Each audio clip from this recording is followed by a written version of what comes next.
more and more difficult to understand. Just for a quick reference, because I forgot about it at the time, 9/11 was a black swan. It was a black swan.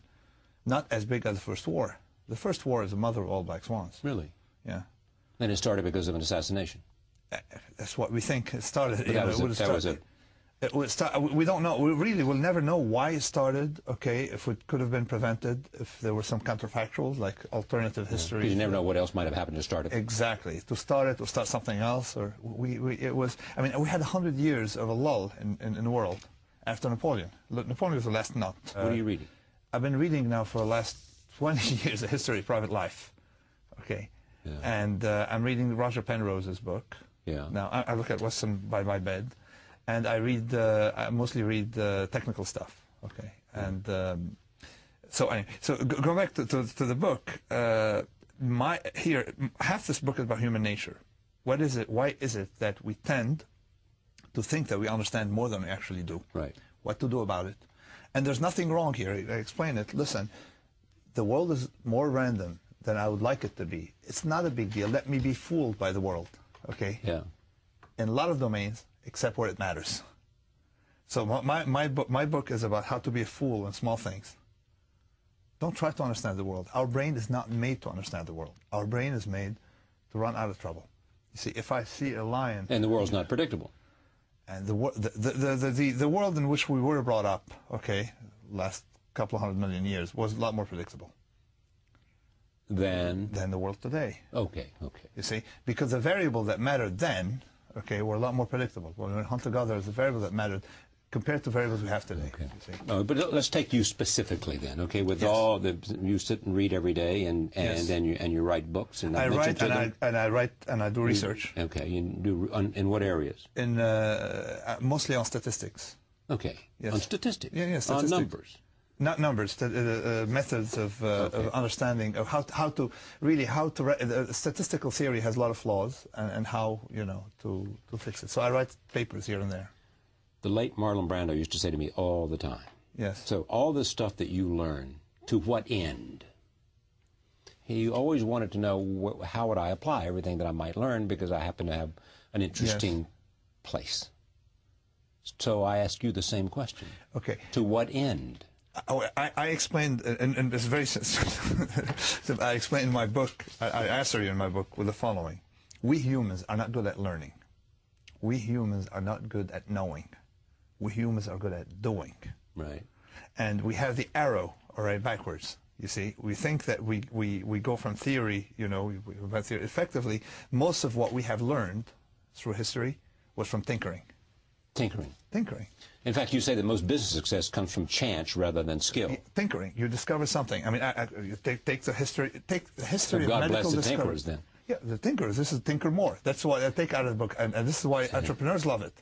Tinker more, because we don't really understand what's going on. Okay. Yeah. The best way to go about it is you keep tinkering to discover new things. And it'll just pop out. It will pop out. Take the history of medicine. Okay. We have a perfect control experiment of tinkering. Yeah. Or I say, okay, versus research, pure research, okay? Right. Take cancer research. Yeah. We set up in '71 the National Cancer Institute, okay? What have they done? 100 and some thousand, they looked at 100 and some thousand compounds, right? Compared to accidental discoveries of the big breakthrough we had in medicine, in chemotherapy, came from a side effect of mustard gas, you see? So we have discovered things, okay, through research, but most of what we know came from tinkering. Look at the wheel, you see. Look at the internet. The internet, we think that we're not good at designing things, okay. We're good at discovering things. The internet came from tinkering in what way? Well, it was not designed, it was not made as a, you know, as a device to help, you know, but didn't somebody set out to do something when the internet was created? It was made as a military application. Yeah, it was aimed to be a military application. Right. Its use, okay, turned out to be communication between teenagers wanting to, you know, to chat in the afternoon instead of use a telephone. Okay, so here you have but most technologies are like that. The laser was not made, you know, for cataracts, for eye surgery. All right, it was not made for eye surgery. It was not made, you know, to create the digital revolution. Right. It came out of discovery, and it was a black swan. So we're not really. we should accept the fact that we understand a lot less than we do, and the result of it is that design has not led, okay, to desirable consequences. This book is dedicated to Benoit Mandelbrot. Mandelbrot.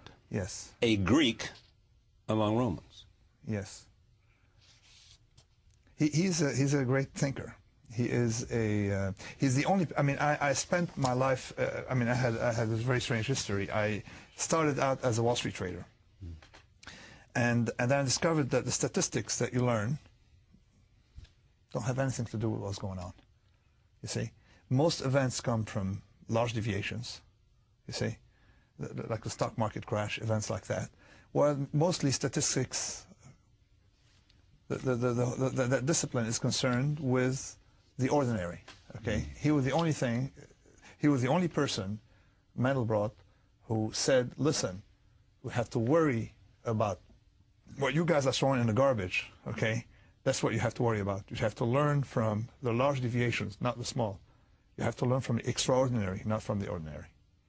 And he designed a science around it, the fractals, and I tried to incorporate it into this. The book is called The Black Swan, The Impact of the Highly Improbable. Nassim Nicholas Taleb, thank you. Thank you very much. Pleasure to have you on the program. Great. Thank you very much. Thank you for joining us. See you next time.